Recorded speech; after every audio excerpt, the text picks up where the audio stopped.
succulents. Let's talk about them for a second here. Definitely something that I don't grow as much as other things, either indoors or outdoors, but I'm certainly interested in them.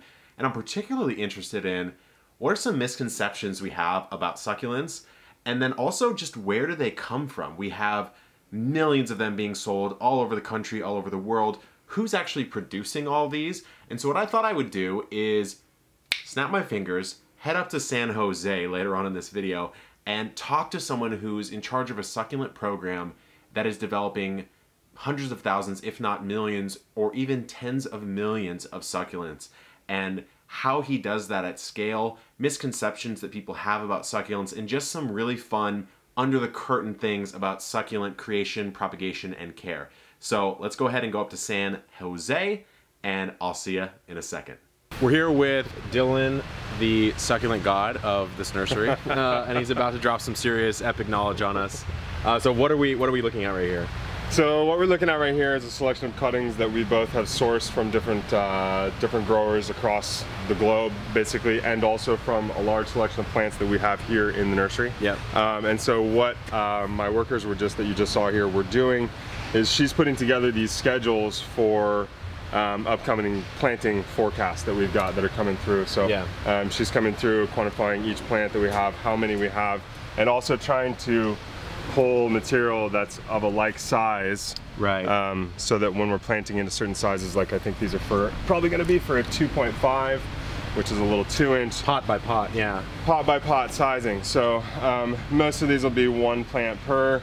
Some of the stuff that we get sometimes can be a little undersized and can make things difficult. But, sure. Plants are a diverse thing. They can't always be perfect, but we have been doing really well here, pulling a lot of really nice, consistent material out of here. This is a Kalanchoe tomentosa. Yeah, that looks amazing. It's kind of a short little shrubby Kalanchoe that's native to Madagascar and South Africa.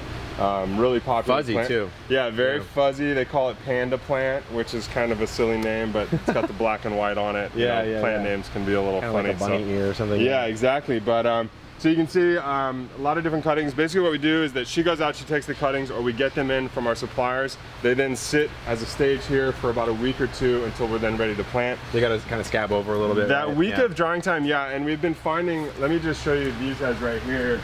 These ones I've been finding that over time. Oh, these are crazy. Yeah, so this is a really cool one called Senecio staphyliformis. Yep. It's kind of a small little rhizomatous grower from South Africa. It's actually, you can tell from the flowers, for those that know their flowers, these are in the daisy family. So it's an Asteraceae family plant, which is pretty bizarre because it looks nothing like a herbaceous perennial. Yeah, it doesn't have your same leafy colors, and also the flowers are highly reduced so that they don't have those auxiliary petals around the outside of that. Just popping right out of the top. Just the parts that are totally necessary. Yeah, and when a red flower like this pops up in the South African Sahara, bugs are going to come to it. That's for sure. What I've been finding with plants like this is that these actually need a significant amount of time to callus over this wound. And what's a big cutting too? It's a big cut opening. There's a real fine line between a plant becoming so desiccated that it is throwing out its last bit of energy. To set roots into the soil, and then that perfect amount of time that a plant needs in order to transfer to a cutting. Too soon and you have a rotting scenario too coming soon, out, and so like with things like this, so this is a perfect example of a cutting that was just taken, and you can see that the wound there is still completely and totally fresh, totally open.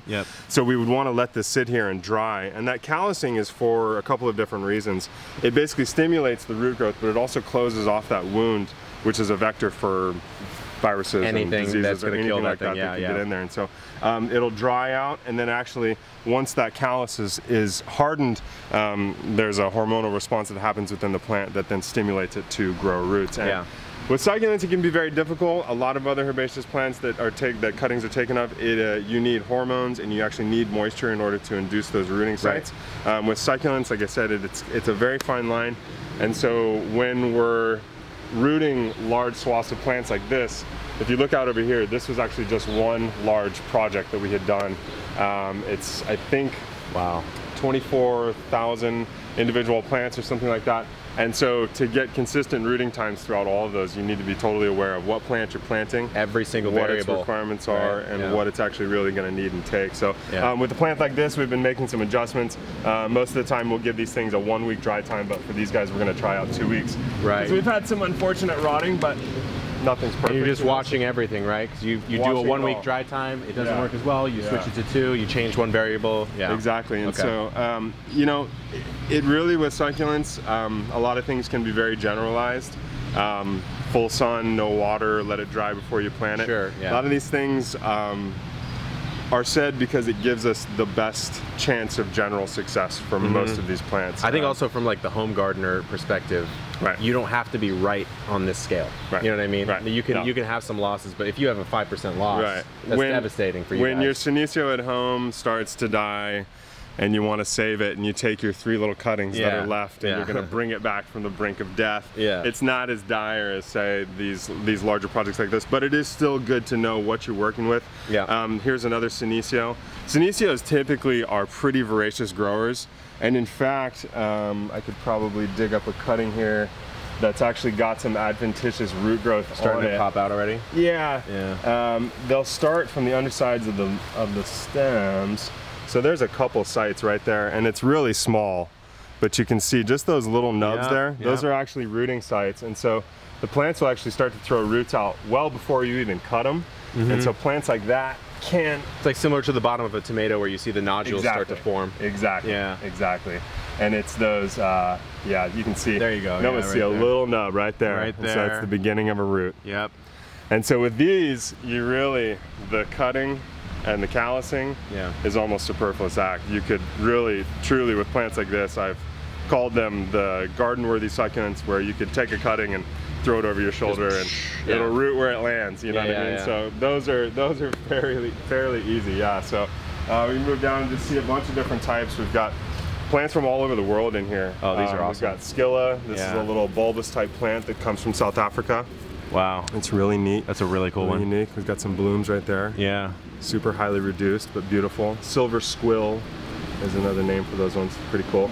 So plants like this are actually pretty easy because division is the ideal form. Like most people have done. You can see there's even another little baby right in there, and so now you got 5. Pull those apart, and there you go. That's your set. And with a lot of this stuff too, what we do is probably just take the roots away and just be like that way. And so then we've got sedums, we've got some more Senecios. Here's some Graptopetalums. These are from Central America. This is kind of a really cool little plant here. Wow. I really like these guys. The flowers, let's see if I can get a live flower on these guys. I'm not seeing one. Can't see any, but these are a really neat, super diminutive little plant in the Crassulaceae family. Yeah, there you go. There's one.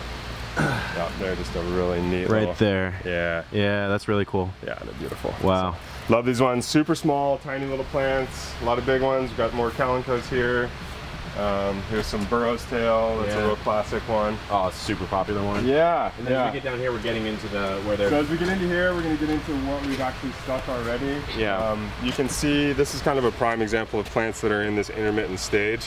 You can visually see the ones that have not totally thrown roots yet, and then you can see the ones starting that to dry out. They're using up their resources. And so a lot of the times for me, visual cues are what I'm using on a daily basis. Before I'm even touching the plants, I've summarized at least 3 or 4 different things about how the plant is doing, what it's doing, where it is in its rooting stage, and how much water it's actually going to need. And so you can see ones that are kind of in between, like this guy right here is a little on the sketchy side. Well, it's still got a little play to it. These guys are pretty much fully rooted in. And this guy looks nice and healthy. Exactly. And so do when they you get come to that through point, then and quality control and pull if it's like too far gone? That's I mean, any good grower is constantly observing, and it's basically it's a huge portion of the job is to basically just observe these plants on a day-to-day basis, and that is both from picking them up larger pots, you do this a lot where we pick it up and you actually feel the weight of it. The top visual representation of the color of the soil isn't always an indicator of whether or not the entire profile is totally saturated with water. So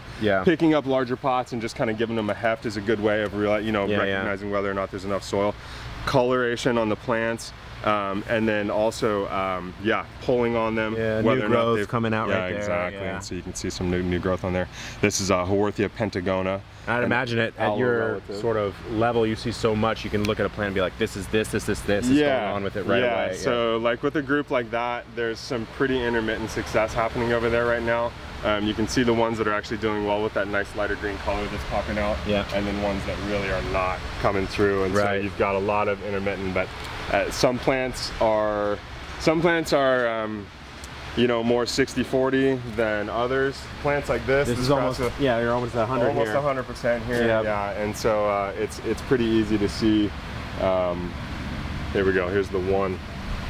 Can't be totally perfect. So semi-fail. One pot that basically the cutting just didn't get totally stuck in. And he's still throwing a root out. Going right there. Yeah, he'll be fine. So we'll just kind of stick him like that, and we'll catch up with them a little bit later. Awesome.